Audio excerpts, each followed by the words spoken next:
présente une vidéo sur comment acheter votre safran, comment reconnaître un safran de qualité et surtout quelques recettes.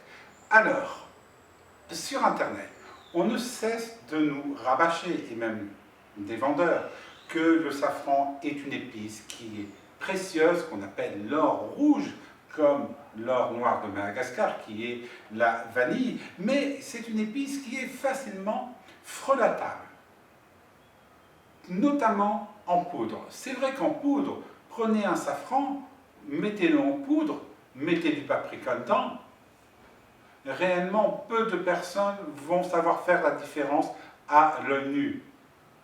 Enfin, la couleur rouge sera trop intense, car le paprika a une couleur rouge très intense, tandis que le safran plutôt moins. Et ça nous décourage quand on voyage d'acheter un safran de qualité. Mais vous inquiétez pas, je vais tout vous expliquer. Je suis Arnaud Sillon, le créateur du comptoir de Thomas Masina, une société d'achat et de vente de gousses de vanille que j'ai créée en 2010. Et aujourd'hui, je vis au Brésil et je vais chercher directement de la cérola, de l'açaï, de la fève tonka dans les plantations avec mon pick-up.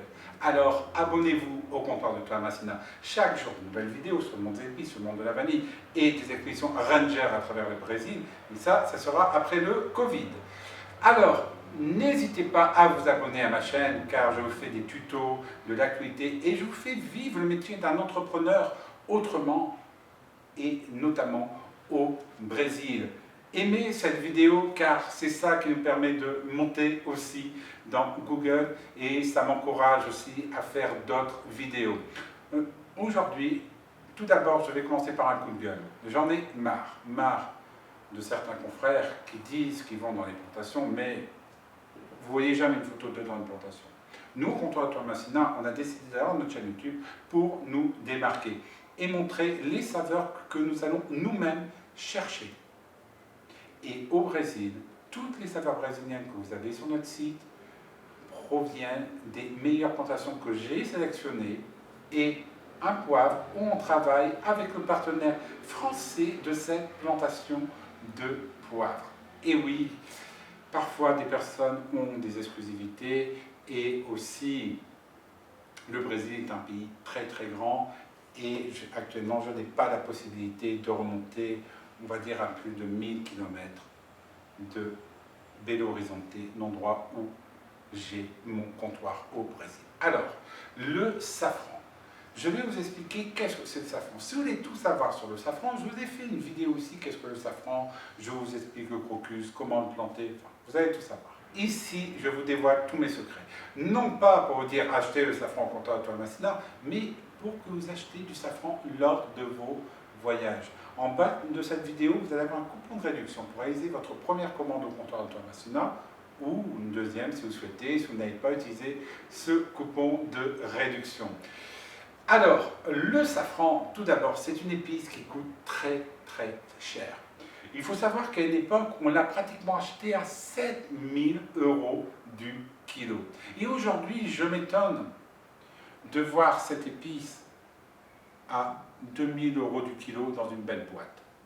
Je m'étonne aussi de confrères qui vendent aussi du safran dans une magnifique boîte personne et qui l'ont acheté à Cannes à 2 € le gramme et qui vous revendent à 10 €. Alors, ils peuvent vous faire des offres parce que la marge est gigantesque par rapport à la nôtre.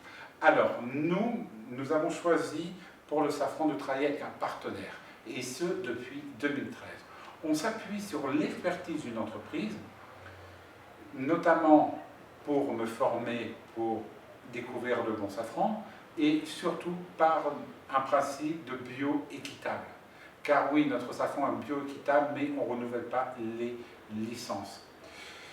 Pourquoi? Tout simplement, je ne peux pas voyager en Iran, ça c'est une chose que je dois vous avouer, car je transite beaucoup par les États-Unis, et ça pourrait me causer un problème au niveau de mon entrée aux États-Unis, s'ils regarderaient mes visas. Voilà. Et avec des visas exotiques aux États-Unis, on vous pose des questions. Alors, maintenant je vous parle du safran. Le safran doit toujours être vendu dans une boîte, si on peut dire, hermétique. Votre flacon que vous avez, si vous avez un flacon en plastique, il faut qu'il y ait un filtre anti-UV. Dans le verre, ce n'est pas possible. Ou vous avez dans une belle boîte métallique, c'est aussi possible. Alors, le safran, quand vous l'achetez, contrôlez l'étiquetage. Il doit être indiqué catégorie 1. Si on vous parle de qualité Negin, on peut parler de qualité ISO 3632.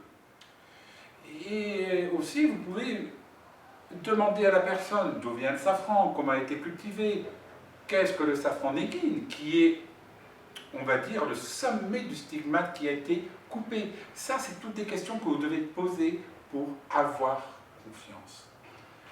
Alors, le safran, vous avez plusieurs catégories. Vous avez de la 1 à la 4. La 4, il est très mauvaise qualité. Prenez par exemple le safran Sargol. Le safran Sargol, si vous l'achetez, on le trouve en France chez un grossiste à 960 € du kilo. Et des personnes le vendent à 6 € le gramme. C'est pas normal. Et pour ce prix-là, vous ne pouvez pas avoir un safran de qualité. Alors, comment avoir un safran de qualité et comment savoir? Ça, c'est très très simple. Alors, tout d'abord, l'aspect visuel. Quand vous avez du safran, vous voyez, il doit être d'une couleur rouge sans, voire couleur rouille. Voilà. Donc ça va dépendre aussi comment vous allez tirer la photo. Ça, vous avez fait la vidéo ici. Mais c'est la couleur rouge. Il ne doit pas avoir de ramification jaunâtre ou orangeâtre. Alors, comment reconnaître un bon pistil de safran? C'est très simple. Le pistil de safran doit avoir une longueur de 2 à 3 cm environ. Il doit avoir une forme typique, comme vous pouvez le voir sur l'ensemble de nos photos qui sont disponibles sur notre site. Un beau rouge foncé, un rouge rouille, ni écarlate, car si vous avez un safran qui est bien rouge, bien écarlate, ça je le dis tout de suite, c'est du safran qui a plein d'eau dedans. Donc c'est un safran qui a mal été préparé, c'est-à-dire séché insuffisamment.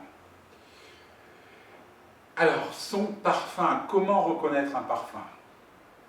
Le safran est une épice avec un parfum profond, un peu âpre, des saveurs métalliques, des saveurs mielleuses. C'est surtout le côté âpre métallique qui doit sauter à votre nez en premier. Et son parfum est inimitable. Si vous achetez un safran au comptoir de Thomasina, vous devez retrouver le même safran quand vous voyagez à l'étranger ou chez un confrère si vous souhaitez acheter. Alors, l'astuce aussi quand vous êtes à l'étranger, c'est demander le prix. Le prix sera inférieur en France. Il faut savoir qu'un safran en Iran, on peut le trouver à 3 000 € du kilo, facilement. Et là, vous avez un bon safran. Ça, je peux vous le dire. Alors, donc je dis, ne vous laissez pas avoir par des offres alléchantes. Ça, il faut fuir. Toujours avoir la qualité extra catégorie 1. Et si c'est Negin, demandez la catégorie, car Negin, c'est une appellation commerciale.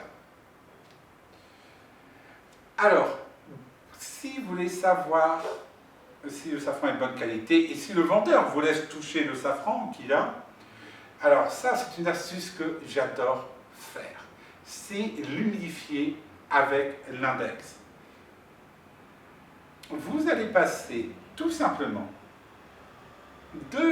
un filament entre vos doigts, comme ceci.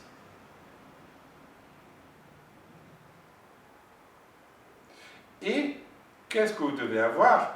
Vous devez avoir une couleur, si on peut dire, jaunâtre, orangeâtre. Ça, c'est la couleur que vous devez avoir. Alors, comment savoir si vous avez un safran de bonne qualité? Alors, vous allez mettre un peu d'eau sur votre pouce et votre convexe. Vous allez prendre un pistil de safran et vous allez le passer dessus. Et en fait, vous allez voir que le safran va colorer tout simplement soit votre doigt. Si vous êtes en vacances et vous êtes bronzé, vous faites la même opération par exemple sur une feuille de papier, vous l'humidifiez un peu, vous faites passer votre pistil et le pistil va colorer naturellement cette feuille. Ensuite, pour savoir chez vous si vous avez acheté un safran de bonne qualité, c'est la même procédure.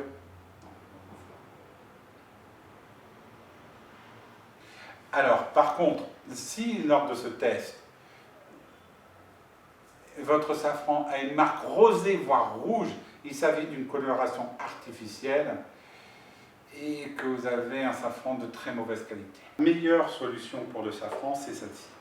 Vous prenez un récipient d'eau, vous mettez votre safran dedans et vous le laissez infuser 5 à 10 minutes. Vous allez voir, la couleur de l'eau va venir jaune, un très beau jaune. Si la couleur de l'eau vient rouge, c'est pas du vrai safran. Donc voilà, j'ai fait une petite vidéo très rapide pour conclure la semaine du safran et je vais vous faire demain la vidéo sur l'histoire du safran. Allez, à bientôt.